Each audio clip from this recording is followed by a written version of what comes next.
My fiancée live-streamed her bachelorette party, joking, "Should I even marry him?" I replied in the chat. The push notification buzzed against the wood at my desk, shattering the quiet of my apartment as I worked late on final wedding seating charts, a cruel irony I wouldn't grasp until later. It was her Instagram live. "Bride Squad last hurrah," the caption screamed. A flicker of warmth died instantly when I tapped it open, replaced by a cold dread coiling in my stomach. The screen filled with the garish neon lights of a VIP booth. My fiancée, Elena, front and center, already flushed and glitter-dusted, holding a champagne flute aloft. Her caption, however, wasn't celebratory, it was a gut punch. "Last night of freedom, should I even marry him?" The casual cruelty of it, broadcast to hundreds, felt like a physical blow. My hand trembled slightly as I watched the live feed. The camera swung wildly, capturing her gaggle of bridesmaids shrieking with laughter, raising their glasses in a mocking toast. The comments scrolled relentlessly. "Queen! Dump him! You deserve better, babe! Freedom looks good on you!" My jaw clenched. Was this just drunk, tasteless humor pushed by her friends, or was it a glimpse into a doubt she'd hidden from me for months? The expensive engagement ring on her finger, reflecting the club lights, felt suddenly heavy and cold. Elena giggled, leaning into the camera, her eyes slightly unfocused. "Seriously though, girls, seriously, big decision tomorrow, right? Locking myself down." She trailed off with another giggle, taking a long sip. The comment feed exploded with more encouragement to bail. Hope, fragile and desperate, whispered it was just the alcohol, the pressure, the toxic echo chamber of her friends. Then her maid of honor, Mia, a woman whose constant subtle put-downs of me I'd tolerated for Elena's sake, shoved her face into frame, her voice sharp and loud over the thumping bass. "Girl, you could do so much better," Mia declared, sloshing her drink. "Remember that hot lawyer from Equinox? The one with the penthouse? He slid into your DMs again last week. Told you he'd fly you to Bali." Elena didn't deny it.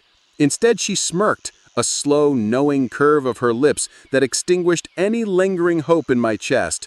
She raised an eyebrow at the camera, her voice dripping with faux contemplation. Bali does sound nice. Maybe I should keep my options open." The comment section erupting into a frenzy of flame emojis and "Yas, Queen" messages. Mia cackled, throwing an arm around Elena. That was the breaking point. The public humiliation, the confirmation of the lawyer's DMs she'd never mentioned, the sheer glee in her betrayal masked as a joke. Rage, cold and precise, replaced the hurt. I didn't grab my main account. I switched instantly to @GhostObserver, a meticulously maintained, utterly anonymous burner account I'd created weeks ago, a nagging suspicion finally justified. My fingers flew over the keyboard, icy calm. I typed my first reply and hit send, watching it appear instantly in the chaotic stream. "You're right, don't marry him." The effect was instantaneous and electric. Elena, mid-sip, froze. Her eyes snapped to the comment, squinting slightly to read it through the champagne haze. Her smile faltered, replaced by confusion. Okay, weird comment," she muttered, forcing a weak laugh, trying to brush it off as troll nonsense. But Mia peered over her shoulder, frowning. But I wasn't done, not nearly. The dam had burst. I typed the next message, fueled by months of quiet observations and a private investigator's discreet, expensive report delivered just that afternoon. "Ask Mia about the $5,000 she borrowed from your joint savings account last month, the one labeled Mom's Surgery. Ask her where it really went." The color drained from Mia's face so completely it was visible even in the club's dim, pulsing lights.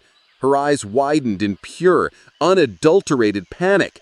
She recoiled from Elena like she'd been burned, her mouth opening and closing soundlessly.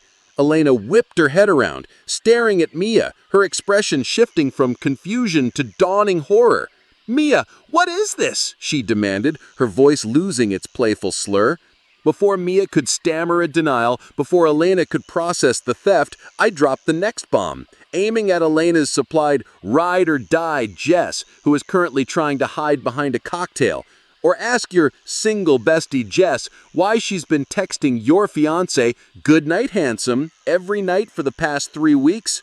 Jess, caught mid-swig of her drink, choked violently, spraying liquid everywhere. She doubled over coughing, her face turning crimson, unable to meet Elena's rapidly darkening gaze. The live chat, already frenzied, went absolutely nuclear. Viewership numbers spiked. Comments flooded in. "OMG drama, screenshotting everything. This is wild." Elena looked like she'd been slapped, her eyes darting wildly between Mia's guilty terror and Jess's coughing fit, the pieces crashing together with brutal clarity. Her bachelorette party, her moment of triumph, had become a horrifying public implosion. She stared back at the camera, her face pale and stricken, the glitter now looking like tears about to fall. The smugness was utterly gone, replaced by raw, panicked confusion. That's when I delivered the final, crushing blow, the piece of information only I possessed. P.S. The prenup you refused to sign last week, calling it distrustful, it had a clause voiding it if infidelity or financial deceit by you was proven before the wedding. It just saved you nothing. Enjoy single life. The camera jolted violently as Elena stumbled back, a hand flying to her mouth. Her eyes were wide with absolute terror now. The prenup battle had been fierce. She'd raged, cried, accused me of not trusting her, ultimately refusing to sign the version protecting me. She thought she'd won. She thought she walked into that club untouchable. She was wrong. With one last act of control, I switched back to my real Instagram account, the one with admin-level access to her live stream, a leftover from helping her set up her business profile. I didn't type a comment. I didn't say a word. I simply clicked the option to end live stream. The feed cut to black, instantly. The silence in my apartment was deafening, thick with the echoes of digital destruction. My phone, now free of the live feed, immediately began to vibrate incessantly, lighting up like a strobe light on the desk. Notification after notification piled up. "Elena calling! Elena calling!" Text messages flooded in, a rapid-fire barrage.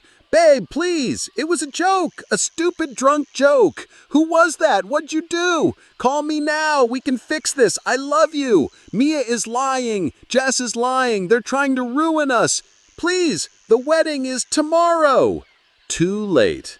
The lawyer's number, already pulled up on my screen, was dialed before the first tear could fall on her ruined makeup. "Mr. Peterson?" I said, my voice unevenly steady, my eyes fixed on the darkened screen that had just broadcast the end of my relationship. "It's David Vance. The wedding is off. I need to file an injunction to freeze joint assets immediately and draft a lawsuit for fraud and emotional distress. I have evidence. A lot of it." The lavish wedding venue, the floral arrangements, the caterers, none of it mattered anymore. The open bar her friends were enjoying was suddenly the least of their problems. Mia faced potential criminal charges for theft and fraud. Jess's secret emotional affair was exposed to hundreds, including likely her own partner. And Elena? She faced a very public, very humiliating cancellation. The loss of any financial claim she thought she had, and the devastating knowledge that the man she'd mocked had been watching, knowing, and waiting for the perfect moment to dismantle her world with a few taps on a keyboard. The joke, ultimately, was entirely on her.